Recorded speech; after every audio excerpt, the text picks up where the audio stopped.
किसी भी भारतीय नागरिक को चिकित्सा सुविधा की जरूरत नहीं है, चिकित्सकीय ज्ञान की जरूरत है। हेल्थ फैसिलिटीज नहीं चाहिए, नॉलेज चाहिए। और एक छोटा सा नियोजन, वो नियोजन क्या है? नियोजन एक ही है कि हमें अच्छी सुदीर्घ जीवन वाली, तेजस्वी जीवन वाली संतान चाहिए। स्त्री हो या पुरुष, मूली हो या मूला, संतान तेजस्वी तपस्वी चाहिए।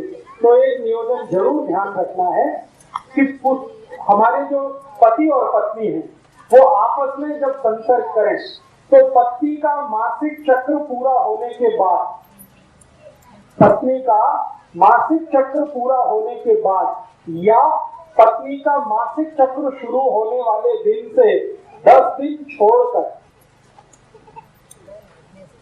पत्नी का मासिक चक्र शुरू होने वाले दिन से 10 दिन बाद और 17 दिन के पहले या 18 दिन के पहले, बीच का ये 7-8 दिन का जो समय है, इसी समय में एक दूसरे के साथ संसर्ग करें तो सबसे ज्यादा तेजस्वी और तपस्वी संतान होगी। पत्नी के मासिक धर्म के शुरू होने वाले दिन को गिनकर 10वें दिन से 18वें दिन के बीच का जो समय है, यही सबसे अच्छा समय है तेजस्वी और तपस्वी संतान का। वही 7-8 दिन का समय। अब इसमें 2 तरह के दिन आएंगे, एक सम होंगे, एक विषम होंगे। जैसे 10वां दिन सम, 11वां विषम, 12वां सम, 13वां विषम, 14वां सम, 15वां विषम, 16वां सम, 17वां विषम, 18वां सम। तो जो सम दिन है उनमें अगर आप संसर्ग करेंगे तो 99% पुत्र होगा और विषम वाले दिन में संसर्ग करेंगे तो 99% पुत्री होगी। 1% इसमें अपवाद है और वो कहीं भी होता है। तो अगर आपको नियोजन करना है कैसा, अब व्यसन मुक्त युवक संघ में कुछ कार्यकर्ताओं के पास पुत्री है तो पुत्र चाहिए, तो उनके लिए ये माहिती मैं दे रहा हूं। और जिनके पास पुत्र है उनको पुत्री चाहिए, उनके लिए भी ये माहिती दे रहा हूं। सम दिन में जाएंगे तो पुत्र, विषम दिन में जाएंगे तो पुत्री। और एक और माहिती इसी नियोजन के लिए, आप जानते हैं महीने के 2 पक्ष होते हैं, एक शुक्ल पक्ष और दूसरा। तो जो शुक्ल पक्ष है, इस शुक्ल पक्ष के दिनों में अगर आप संसर्ग के लिए जाते हैं तो 99% आपके बेटे या बेटी का जन्म जो होने वाला है वो बहुत प्रतापी, तेजस्वी, लड़ने वाला, भिड़ने वाला होगा। छत्रपति शिवाजी, राणा प्रताप, ऐसे जो हमारे देश में भगत सिंह, ऊधम सिंह, चंद्रशेखर आजाद, ये सब शुक्ल पक्ष वाले लोग हैं।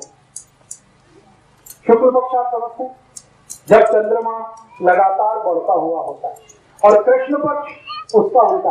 कृष्ण पक्ष में जब आप जाएंगे तो अच्छे से अच्छे साहित्यकार, वैज्ञानिक, बहुत बड़े डॉक्टर, इंजीनियर, चार्टेड अकाउंटेंट, ऐसे बच्चों का जन्म होगा। न्यूटन, आइंस्टाइन, जगदीश चंद्र खुराना, हमारे देश के बोस, हमारे देश के ये जो महान लोग साहित्य के क्षेत्र में, विज्ञान के क्षेत्र में, कला के क्षेत्र में आगे बढ़े हैं, ये सब कृष्ण पक्ष वाले लोग हैं। ठीक है। अब शुक्ल पक्ष और कृष्ण पक्ष का चक्कर क्या है? ये चक्कर है चंद्रमा के शरीर पर पड़ने वाली ऊर्जा।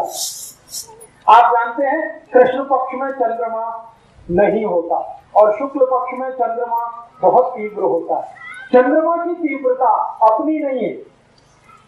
आपको मालूम है चंद्रमा का प्रकाश कहां से आया? सूर्य से।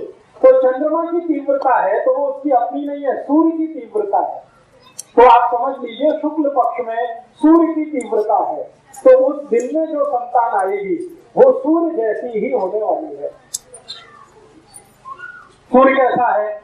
जला के सबको राख कर दे, ऐसा।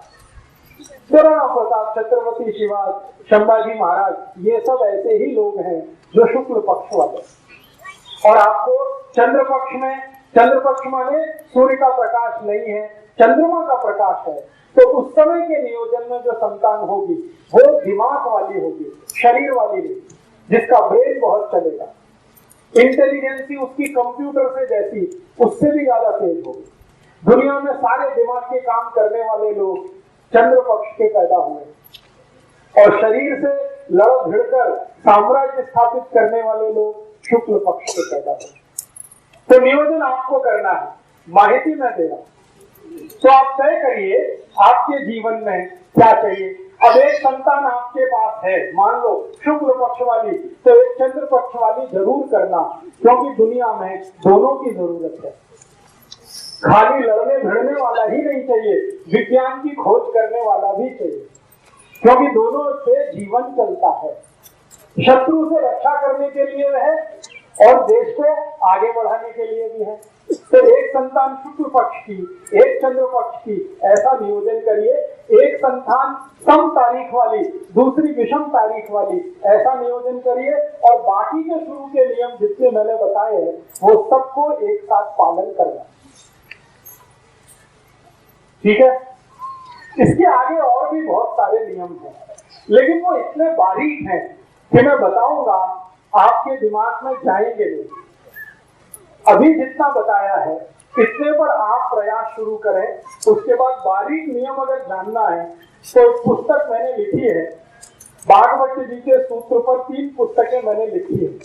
स्वदेशी चिकित्सा भागवत अष्टांग हृदय के आधार पर भाग 1, 2, 3 बारीक बातें हैं, उनसे पढ़ सकते हैं।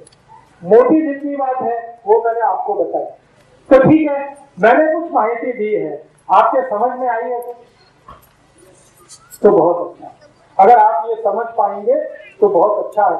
एक बात को मैं फिर रिपीट करता हूं, इसको हमेशा याद रखिएगा कि आपकी संतान अच्छी हो, तेजस्वी हो, तपस्वी हो, तो खान पान में जितने नियम बताए हैं एक बराबर याद रखना।